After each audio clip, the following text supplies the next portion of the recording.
Para YouTube, para YouTube. Para YouTube, para YouTube. Uy, lo pones como miniatura, Ángeles. ¿A qué? A Ángeles le pones como miniatura. A ti te voy a poner. ¿Qué es eso? ¿Y el lazo? ¿El lazo de Ahí está la cruz águila.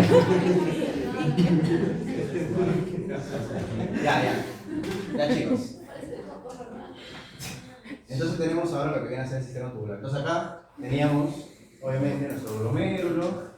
Ya vimos todo lo que la barrera de filtración para que pase y ya sea, pase al bolo urinario, ¿no? Entonces todo comienza con un túbulo contorneado proximal, ¿no? Yo siempre digo, pues, ¿no? Si ya no saben qué responder en un examen, más que túbulo contorneado proximal. Porque lo más probable es que esa sea la respuesta porque es, obviamente, el túbulo que más reabsorbe, ¿no? Entonces, túbulo proximal es como dice. Bueno, el túbulo proximal en sí se divide en dos, pues, ¿no? Ya son datos microscopios, ¿no? Contorneado, que es la primera parte, y el recto, que es la segunda parte. Pero no tienen que saber eso. Ajá. Entonces, túbulo contorneado proximal. ¿Listo? El túbulo contorneado proximal importante es el que genera la mayor reabsorción. ¿Listo? ¿Listo? Prácticamente el 65% de lo que se filtra por la orina, vamos a poner el 65-70%, se reabsorbe en el túbulo contorneado proximal. ¿Ya? El agua, ¿no? El lugar más frecuente donde se reabsorbe agua, ojo, porque muchos se confunden y piensan que lo que vamos a hablar ahorita, que el asa descendente, por ejemplo, es solo permeable al agua. ¿Ya? Pero no por ese motivo es que es el que más reabsorbe agua. Igual el túbulo contorneado proximal es el que más reabsorbe agua. ¿Ya? Las únicas excepciones, los únicos electrolitos, ¿no? Que no absorbe más el túbulo contorneado proximal es el yodo y el magnesio, que eso sí se absorbe más en el ascendente. De ahí todo lo demás, de ahí todo lo demás se reabsorbe en el túbulo contorneado proximal. ¿Muy bien? Ya. ¿Qué más tiene de características? O sea, al tener tanta reabsorción, y vas a su pregunta de histología, ¿cuál es su característica que tiene? Tiene un microvellosidades o un borde en cepillo. ¿Pues dónde habían visto esto antes? En el intestino delgado. Entonces, el intestino delgado no es el único que tiene borde de cepillo, ¿no? El borde de cepillo, las microvellosidades me sirven para una mayor superficie de absorción. Entonces, el único que tiene eso es este, ¿no? ¿Cuál es el epitelio tubular? Si la pregunta de todos, a excepción de uno que ahorita vamos a ver. Epitelio simple cúbico. ¿Ya? Epitelio simple cúbico. Muy bien. Pero este tiene epitelio simple cúbico con microvellosidades o borde de cepillo. Muy bien. Ya. Entonces, aparte de que obviamente reabsorbe el 65% y eso indica obviamente que es el que más reabsorbe sodio, el que más reabsorbe potasio, el que más reabsorbe bicarbonatos, o sea, el que más reabsorbe todo, ¿no? ¿Qué características importantes hay en el túbulo contorneado proximal? Uno, tiene un cotransportador. ¿Qué es el cotransportador? SGLT2. Punto. ¿Quién quiere hablar de este cotransportador? Porque lo han visto en fisiología y lo han tenido que ver en su rol o en su barra.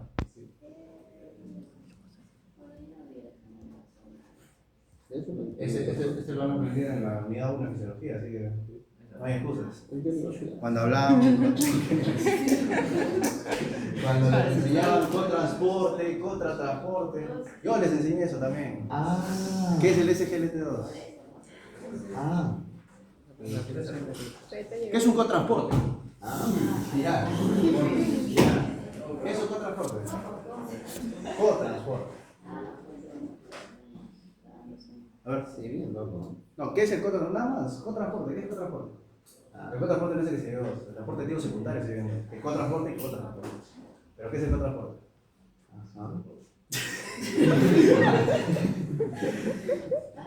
Cuando ambos van en la misma dirección. ¿Nadie me va a responder ese secreto? ¿No saben qué es el secreto? Yo lo relaciono con un síndrome. No tanto síndrome. ¿Qué? Transfusión de sodio y qué más. Sodio y glucosa.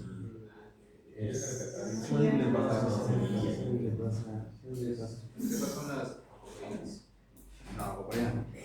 Ya, pues nadie ganó su ya. El cotransportador SGLT2, le vamos a poner como un zoom, esta es la célula, es un cotransportador que absorbe sodio y glucosa. Este cotransportador, chicos, lo tienen que saber sí o sí para toda su vida. ¿Ya? ¿Por qué? Porque recuerden que en el riñón se filtra glucosa ¿Pero tú eliminas glucosa en la orina? No. Entonces se reabsorbe el 100% de la glucosa en el túbulo contorneado proximal. ¿Qué más se reabsorbe el 100%? Los aminoácidos. ¿No? Que los aminoácidos también existe un cotransporte, aminoácidos, sodio. ¿No? Pero a nadie le importa eso. Este nos importa, el SGLT2. Muy bien. ¿Por qué?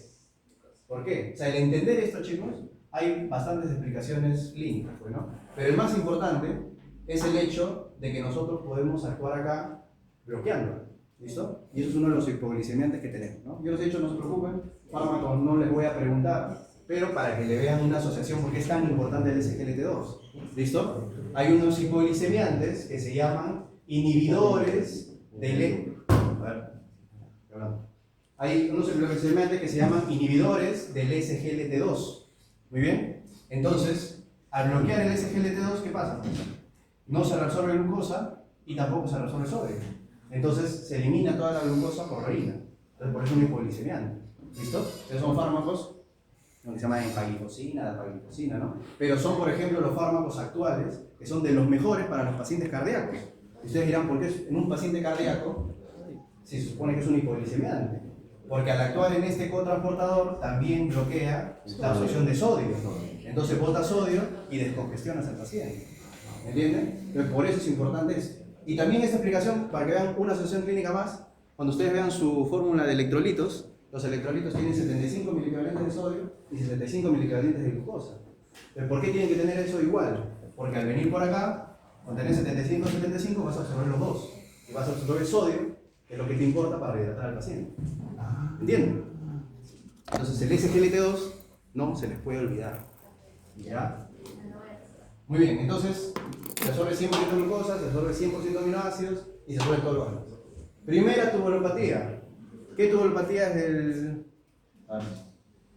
Síndrome de Fanconi. Síndrome de Fanconi. Y con lo que hemos explicado entonces, ¿qué esperarías ver en el caso clínico? Yo leí que es todo uña, ¿no? Todo de que es proteinuria, Ah, ya. proteinuria. Todo uña. Encuentras en la orina glucosa, aminoácidos, bicarbonato Ya. y eso. Y eso.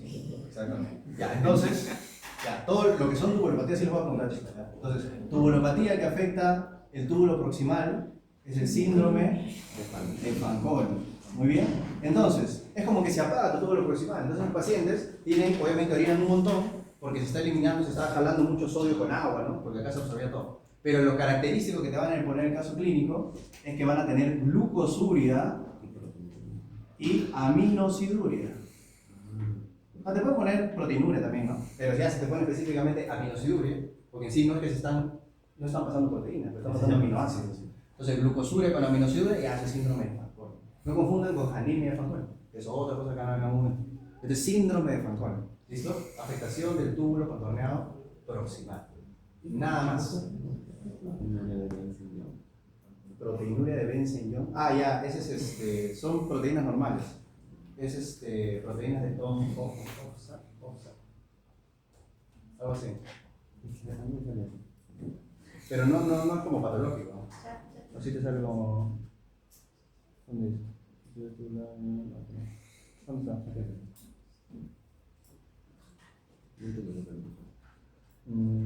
O así se le llama a la aminosiduria. No sé, no he escuchado. Ya, muy bien, entonces glucosuria y aminosiduria. Ah, ya, pero ahora aprovechando eso, en el túbulo proximal también hay otra función importante, que es el de la anidrasa carbónica. ¿Para qué sirve la anidrasa carbónica? Para, a ver. Ah, no, espérate, repite. Ah, no, te falta uno. Aprovecha. La teoría de CO2. De CO2 se llama ácido carbónico. Ya. Y pues, el ácido carbónico para hidrógeno y carbonato. Muy bien, entonces lo que hace la anidrasa carbónica, porque no solo hay anidrasa carbónica acá, también hace anidrasa carbónica del glóbulo rojo, es el ayudar. Ahí tenías dos. Ya, ayuda a lo que es eliminar bicarbonato. ¿Ya? Entonces, otra función importante, voy a borrar esto. Otra función importante del túbulo contorneado proximal es que posee la anidrasa carbónica. Muy bien, entonces esa anidrasa carbónica sirve para eliminar bicarbonato. Muy bien. Entonces, por ejemplo, cuando no se elimina o se afecta esta anhidrasa carbónica, lo puedes hacer mediante un fármaco, ¿no? Que ya después lo van a ver que es la acetozolamida, o acá lo que se tiene que ver que es la acidosis tubular tipo 2. ¿Listo? Las acidosis tubulares renales son afectaciones también en los mismos túbulos. ¿Listo? Ahora, una regla, ya para que nunca olviden, porque eso sí lo tienen que saber. Toda hiperpotasemia, si yo te pongo un paciente con hiperpotasemia, ¿ya? Las hiperpotasemias siempre generan acidosis. ¿Ya? Son un paciente con potasio alto, siempre a la par va con acidosis, ¿no? Ya pues obviamente si entienden la parte fisiológica, porque esto me va a un montón a explicar, pero en resumen, siempre el paciente con hiperpotasemia está con acidosis. Y siempre un paciente con hipopotasemia está con alcalosis. Entonces, si de la nada en tu caso, tú ves un paciente con hiperpotasemia y ves, hipopotasemia y ves acidosis, ¿ya? ¿Cuál es la regla que lo excluye de eso? Las acidosis tubulares renales. O sea, son las únicas patologías en donde tú puedes ver hipopotasemia, porque es una afectación tubular, pero con un disturbio ácido-base. Entonces, por eso es la única causa que tú vas a ver acidosis con hipopotasemia. De ahí en todo lo demás, sepsis, ¿no? Etcétera, siempre los pacientes que tengan hiperpotasemia van a venir con acidosis. ¿Ya? Entonces, de la nada ves eso, tú dices, ay, acidosis tubular. Eso o que está consumiendo acetozolamida que afecta también el tubo. Muy bien. Ya. Luego tenemos el asa descendente, bueno, que es teórico, que recuerden que esto es solo permeable al agua, ¿no? Y eso también es importante por el tema de osmolaridad. No me acuerdo en qué, yo les enseñé a ustedes eso de diabetes insípida. ¿En qué clase les enseñé? Química. Ah, bioquímica, ¿no? ¿Con qué? Taller. ¿Qué tema? Taller. Taller de diabetes. Ah, de diabetes, ¿verdad? ¿No? ¿De diabetes insípida era? Sí. Hablo de diabetes insípida y de la Y de Zika. física, sí. Ya, bueno, ya no solo ya les voy a preguntar porque eso va a venir también. No, mentira, ya. La osmolaridad entonces. Ya, eso se acuerdan, ¿no? Eso también en fisiología, primera unidad. Aumento de solutos, ¿no? ¿Cuál es el soluto más abundante? Sodio, que va a hacer que haya más hiperosmolaridad. Aumento de solvente, que es el agua, que va a hacer que esté el compartimiento hipoosmolar. ¿Ya? Entonces son las preguntas que le van a hacer fisio, pues. Entonces, el asa descendente fina, que es la excepción, pregunta de histología, solo tiene epitelio simple plano. Por eso es descendente fina. ¿Listo? Y es solo permeable al agua, o sea, solo se reabsorbe agua, ¿no? Ahí la pregunta, ¿a dónde se está reabsorbiendo todo esto? ¿No? Porque se reabsorbe. ¿Hacia dónde está yendo? Hacia los capilares peritubulares. ¿Se acuerdan que venía la arteriola aferente? Salía la eferente generaba un enmarañado que se llamaba capilares peritubulares. Ahí se está reabsorbiendo. ¿Muy bien? Entonces, este es solo permeable al agua. Por eso también se le llama el segmento, ¿qué sería? ¿Concentrador o dilutor de la orina? Concentrador, pues, porque si tú estás reabsorbiendo agua, ¿qué estás dejando acá? Pues estás dejando más sodio, entonces estás concentrando la orina, ¿no? Te preguntan, ¿cuál es el segmento del tubular que tiene la orina más concentrada? Aquí, pues, en la parte de abajo del asa descendente, es donde tiene lo más concentrado de orina, ¿listo? ¿Por qué? Porque en el asa ascendente, bueno, se puede dividir en fina, gruesa, pero ya, lo importante es el asa ascendente gruesa, ¿no? Porque el asa ascendente gruesa es lo contrario. En el asa ascendente gruesa es solo permeable a los solutos. Entonces, es el segmento que sería dilutor de la orina. ¿Se entiende, no? Porque acá ya solo se van a reabsorber electrolitos. Muy bien. Acá no hay ninguna tubulopatía. Están de suerte. Aquí sí, ¿no? Acá hay una bomba. ¿Quién sabe qué bomba hay acá? Para reabsorber todos esos electrolitos. Pregunta de examen. Bomba 2 cloro, sodio, potasio. Muy bien, 2 cloro, sodio, potasio. Que es un cotransporte también. ¿Listo? ¿Por qué? Porque reabsorbe cloro, sodio, potasio. Muy bien. Entonces, por eso esta asa, al ser el que se encarga de reabsorber, pues, ¿no? Todos los solventes, muy bien, pero todos los solutos, cuando tú bloqueas esta bomba, esto se puede bloquear, pues, por un fármaco súper conocido, que es la famosa furosemida. ¿Listo? La furosemida actúa aquí, pues. Si tú bloqueas la furosemida, no se absorbe ningún soluto y esto jala un montón de agua, pues. Por eso es conocido como diurético de techo alto. Los pacientes que tienen edema agudo del pulmón, están súper encharcados, súper edematizados, le da su furosemida pues, para que comience a orinar y se descongestione. Pero ya sabe dónde actúa. ¿Me entienden? Dime.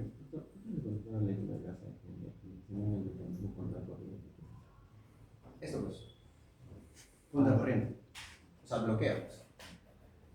A favor de la corriente, contra la corriente. Es que, bueno, va más allá también. ¿Por qué? Porque cuando no es simplemente el hecho, ojo, de que los solutos se quedan acá y se eliminan, sino que cuando esto se queda acá, todavía faltan túbulos y se comienzan a intercambiar. ¿Ya? Entonces, bueno, eso ya es otra parte más fisiológica. Listo. Pero como la furosemida, existe una tubulopatía que generaría lo mismo. ¿Cuál es esa? A ver, Brenda. Muy bien, el síndrome de Barr. Entonces, síndrome de Fanconi, afectación de túbulo contorneado proximal. Síndrome de Bartter, afectación de asa ascendente gruesa. ¿Listo? Tanto la furosemida como el síndrome de Bartter como generan lo mismo. ¿Listo? Recuerden que estos pacientes vienen con ¿hipo qué? Hipopotasemia, hiponatremia, hipomagnesemia, hipocalcemia. O sea, todos los electrolitos, como es el asa que absorbe todos los electrolitos, bajan pues. ¿Muy bien? ¿Queda claro? Pero todos los pacientes tienen hiponatremia, hipomagnesemia, hipopotasemia, hipocalcemia. O sea, estamos hablando en la sangre. ¿Listo? Todos los electrolitos en la sangre bajan. Esto es muy importante porque, sobre todo por el tema del calcio. ¿Ya? Porque esto te va a diferenciar del que tenemos arriba. El túbulo distal tiene otra bomba, que es la bomba sodio-cloro. ¿Muy bien? Entonces, para no hacerlas más complicadas porque ya son palabras, cuando se bloquea esta bomba, ¿listo? Se puede generar mediante diuréticos. Ahí actúan las famosas tiacidas. ¿Listo? Por eso les digo, o sea, ustedes entienden fisiología, entienden farmacología también. ¿Ya? Pero ahorita vamos a hablar de los síndromes. Entonces, ¿qué síndrome actúa acá? Síndrome de Gilderman. Muy bien. Entonces, el síndrome de Gilderman, ¿qué genera? Genera hiponatremia, pero genera hipercalcemia. ¿Entienden la diferencia? ¿Ya? Genera hipercalcemia. Muy bien. ¿Por qué pasa esto? Ya, bueno, en esta parte sí voy a explicar acá rápidamente. Imagínense que ese es el que he puesto allá, ¿no? Esta es la luz tubular, esta es tu sangre. Ya, entonces acá está tu bomba, que es la bomba sodio-cloro.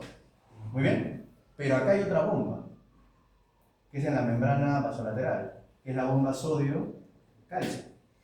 ¿Ya? Bueno.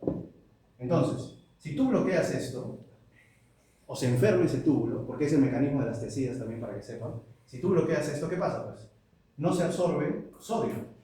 ¿Me entienden?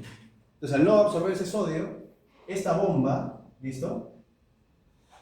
Esta bomba que es así, va a comenzar a funcionar más, pues, porque va a querer meter sodio a la célula. ¿Y qué va a generar? Va a meter más calcio a la sangre. ¿Se entiende? Eso, por ejemplo, es algo del mecanismo contracorriente. ¿Me entiendes? Entonces, bloqueas esta bomba, por favor chicos, entiendan bien, que es una bomba que absorbe sodio a la célula y bota cloro. Es lo normal. Yo lo puedo bloquear mediante diuréticos como tiacidas, o lo puedo bloquear, o se puede enfermar con el síndrome de Gilderman. ¿Me entienden? Entonces, acá, esta bomba va a querer beneficiarlo, ¿no? O suplir ese déficit de sodio y va a funcionar más y va a meter sodio y va a jalar más calcio a la sangre. ¿Me entienden? Y eso por eso te genera hipercalcemia. En cambio, una afectación del asa ascendente gruesa te generaba hipocalcemia. ¿Ya? Entonces, cuidadito con eso. ¿Por qué? Porque en otras palabras, si yo te digo que está generando hipercalcemia, ¿qué estaría generando en la orina? ¿Hiper o hipocalciuria? Hipocalciuria. No se van a confundir también. Calcemia es sangre, uria es orina. Entonces, esto genera hipocalciuria. Por eso estos medicamentos que actúan acá como las tiacidas, ¿no? Son medicamentos que se utilizan, por ejemplo, en pacientes por cálculos de calcio, ¿no? Los cálculos más frecuentes, por eso tienen que ser los cálculos más frecuentes en el riñón, son cálculos por oxalato de calcio, ¿no? Y la mayoría de manejos médicos, para tú disminuir la eliminación de calcio en la orina, es usar tiacidas. Y ya sabes cómo funciona. ¿Ya? Entonces, recapitulando. Síndrome de Bartter, hipopotasemia, con hiponatremia, hipomagnesemia e hipocalcemia. En cambio, síndrome de Ginterman te puede generar también hiponatremia con hipopotasemia, pero te genera hipercalcemia e hipocalciuria, ¿no? Porque se elimina menos calcio por la orina, ¿no? Obviamente todos estos te generarían pues hipernatriuria, hiperpotasiuria, pero nadie habla de eso, ¿no? Todo eso va a venir en la práctica de salida. O sea, todos los síndromes van a venir. Ah. Por eso estoy diciendo síndrome sí, fármacos no. Ah. Síndrome sí, ¿ya? Entonces, síndrome de Fanconi, túbulo contorneado proximal. Síndrome de Bartter, asa ascendente. Síndrome de Ginterman, tubo contorneado distal. ¿Muy bien? ¿Y ahí se acaba? Sí. No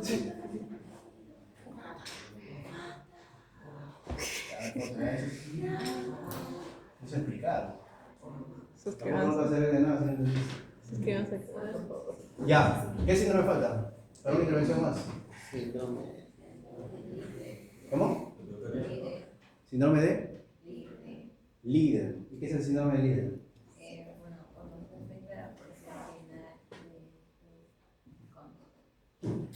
¿Tubo contorneado? ¿El tubo distal? ¿No es el tubo colector? ¿Cómo que no mismo?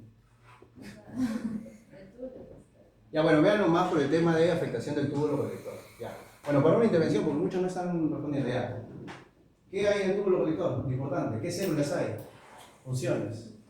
Están las células principales en lo que es el colector cortical, y en el colector medular están las células intercaladas. Las principales se encargan de lo que es estimulación de la aldosterona y la antidiurética. La aldosterona para la reabsorción de sodio y la antidiurética para lo que es el agua. Y en las intercalares es más que todo para el equilibrio ácido-base. Estarán las células alfa y beta. Las beta reabsorben lo que es, eliminan lo que es bicarbonato, y las alfa lo que es hidrogenianos. Excelente, ¿no? Entonces, en el túbulo colector, ¿no? ¿Qué es lo que tenemos? Tenemos el sistema ya lo último para corregir la osmolaridad de la orina, ¿no? Que recuerden, o sea, para que no se confundan, porque esa va a ser pregunta teórica de examen, son las células principales, pues, ¿no? La principal, recuerda, ¿cuál es la principal función del riñón? ¿No? El tema de la depuración, la osmolaridad. Entonces, la célula principal es la que se encarga, ¿no? De ser sensible a la aldosterona y a la antidiurética, ¿listo? En cambio, las células intercaladas son las que se encargan del equilibrio ácido-base. Muy bien. Ya. ¿Qué más? Porque ya vamos a estar terminando. Solo los únicos que tienen dos son Paxi, Cassandra y Ángela. Explicación. ¿Ok? Ah, y Ángel. Ah, y Ángel también. Los demás. ¿Puedo hablar sobre una enfermedad? Sí, hablo porque ya estamos La hablando. enfermedad de DEN, en el túbulo contorneado proximal, es una enfermedad. ¿La enfermedad de qué? DEN. Dent. DEN. Es una. ¿Cómo se entrega? D-E-N-T. Ya, no he escuchado. A ver, dime. Es una enfermedad hereditaria. ¿Qué pasa? Que impide ¿cómo se dice?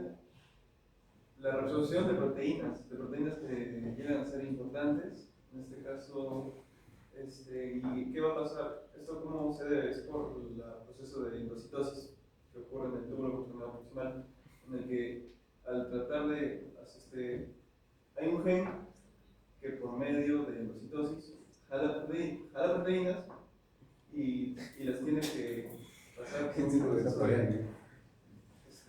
por los propios lisosomas, tienen que acidificarlo para poder expulsar vesículas hacia los.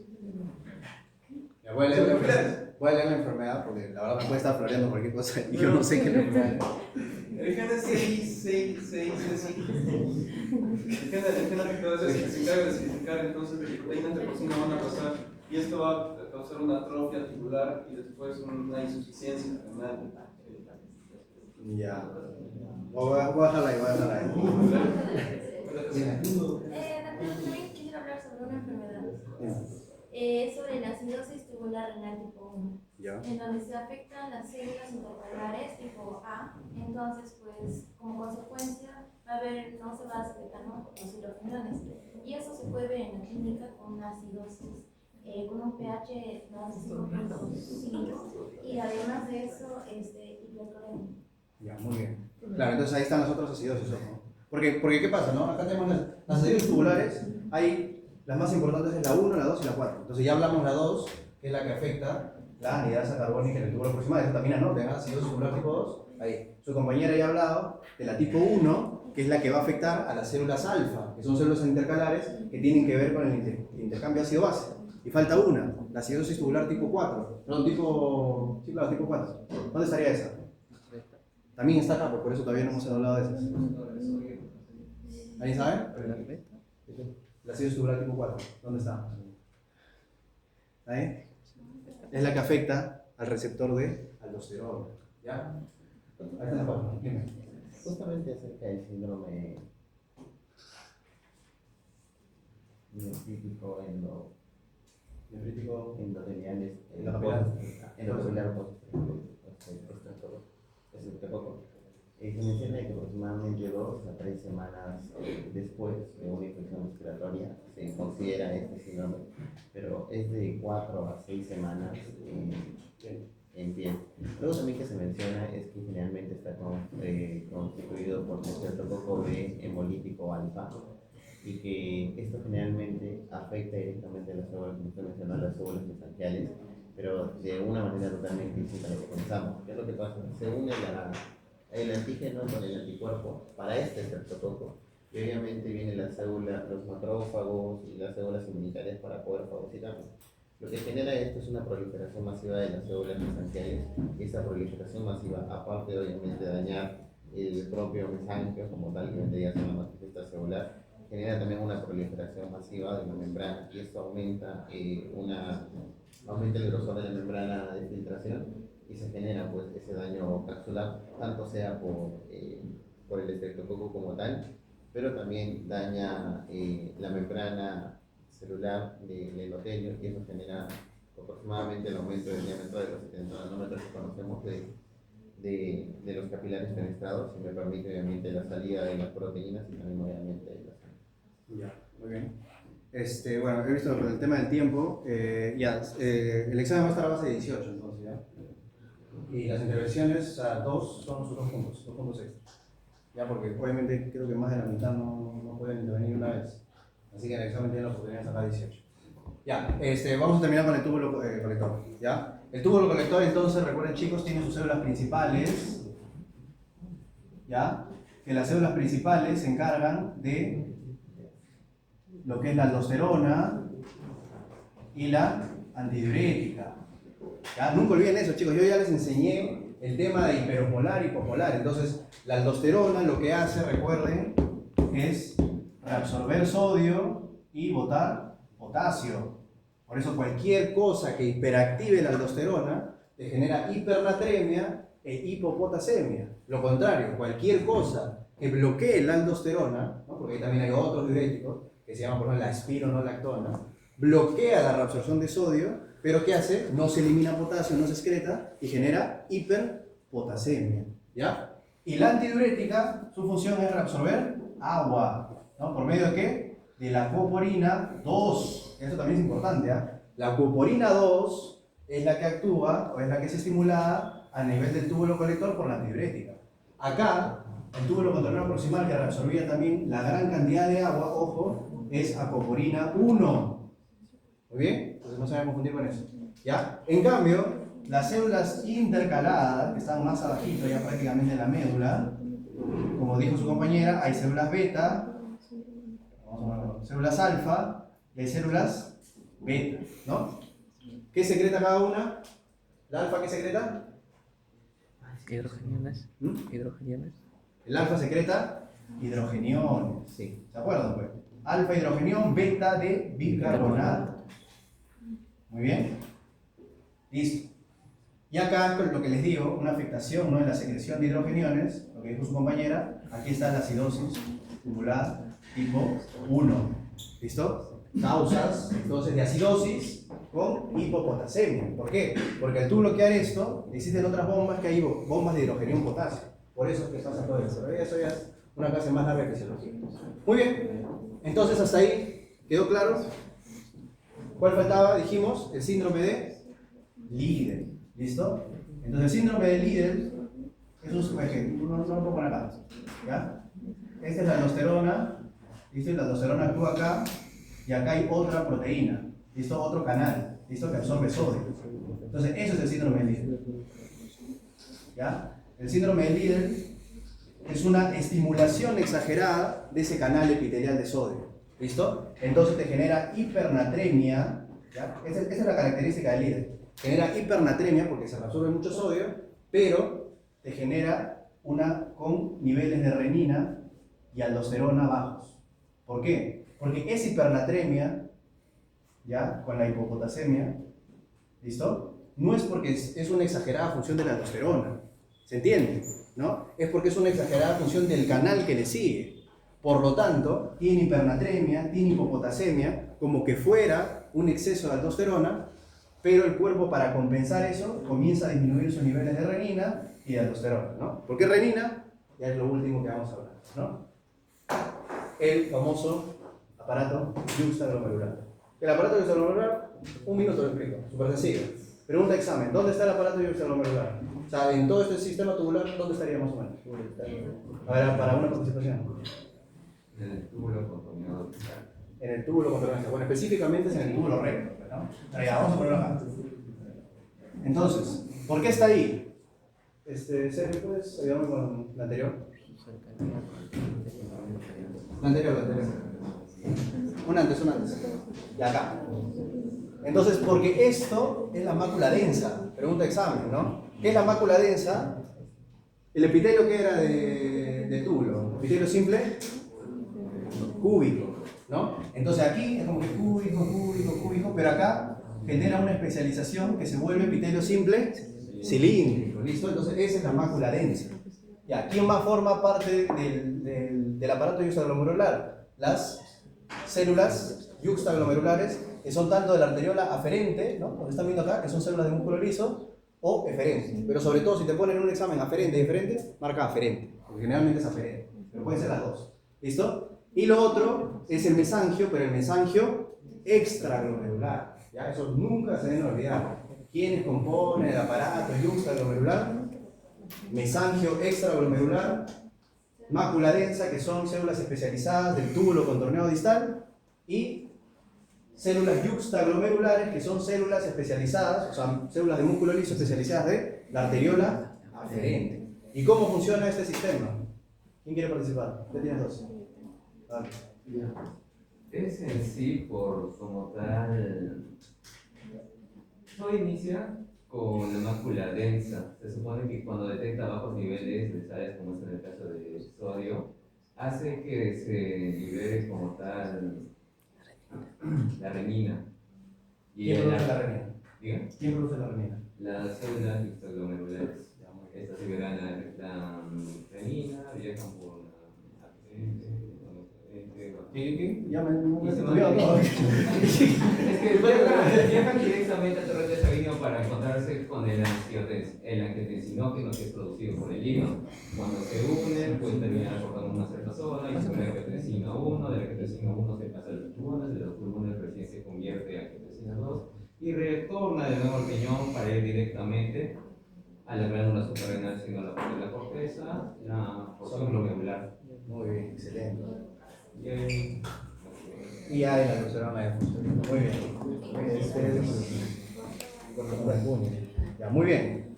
Entonces, recuerden, aparato yuxtaglomerular, mesangio extraglomerular, que no va mucho en la parte del aparato, mácula densa y células yuxtaglomerulares. Entonces, las células yuxtaglomerulares, tanto mácula densa, le van a apuntar teórico, células especializadas del túbulo contorneado distal, células yuxtaglomerulares, células especializadas, ¿no? Células de músculo liso de la arteriola aferente, ¿no? Entonces, ¿cómo funciona lo que ha mencionado su compañero? Pues, la mácula densa sirve para ver cómo está la osmolaridad en la orina, ¿no? O sea, sensa si el riñón se está quedando con poco flujo o no. Entonces, ¿pero quién sensa? El sodio. Pues, entonces, imagínense acá hay sodio. Entonces, cuando la mácula densa sensa que hay poco sodio aquí, porque justo ya estamos terminando el sistema tubular, la mácula densa manda una señal, pues. ¿Manda una señal a quién? A las células yuxtaglomerulares. Las células yuxtaglomerulares producen, ¿qué producen? Renina Y eso comienza el sistema renina, angiotensina, aldosterona, que ustedes ya se lo deben saber, ¿no? ¿Por qué? Porque al final este sistema, ¿qué es lo que hace? Mayor estimulación de la aldosterona. ¿Y qué hace la aldosterona? Reabsorbe más sodio. Entonces comienza, ¿por qué? Porque si hay poco sodio que está llegando, pues pero doctor, si hay poco sodio, ¿cómo va a reabsorber más sodio? Es porque en otras palabras, si hay poco sodio, le está diciendo al riñón que el paciente se está chocando, que está con poco volumen circulante, ¿no? Porque el riñón es uno de los últimos, ¿no? ¿Cuántos flujos sanguíneos hay para el riñón? Más o menos, ¿no? 22%, ¿ya? Pero es uno de los órganos que no son órganos dianos, o sea, son uno de los órganos que el cuerpo, pues, le vale. Entonces, si hay poco flujo ahí, activa todo el sistema para que se reabsorba más sodio y se pueda aumentar la volemia en el paciente. Muy bien, entonces ese es el mecanismo de este mecanismo. Por eso, ya volviendo al síndrome de Liddle, como les dije, entonces el síndrome de Liddle son pacientes con hipernatremia, con hipopotasemia, ¿ya? Pero no por un exceso de función de la aldosterona, ¿listo? Sino por un exceso del canal que le sigue. Por lo tanto, para compensar eso el cuerpo, disminuye los niveles de renina, disminuye los niveles de aldosterona, ¿entienden? Porque si tú ves un caso en donde ves hipernatremia con hipopotasemia, tú dirás, obviamente se debe tal vez a un exceso de aldosterona. Y de la nada ves que hay baja renina y baja aldosterona, dices, ¿qué está pasando ahí? Es un síndrome de Liddle. Muy bien. Entonces, síndrome de Liddle, túbulo colector. Síndrome de Linderman, túbulo distal. Síndrome de Bartter, asa ascendente gruesa. Síndrome de Fanconi, túbulo contorneado proximal. Listo, chicos. ¿Dudas? ¿Preguntas? Full morfofisiología renal. Y eso es solo el 10% de la renal. ¿Ya? Entonces, ¿estamos para empezar? Sí, ya tienen que van a tener 5 minutos. ¿Cuáles cosas?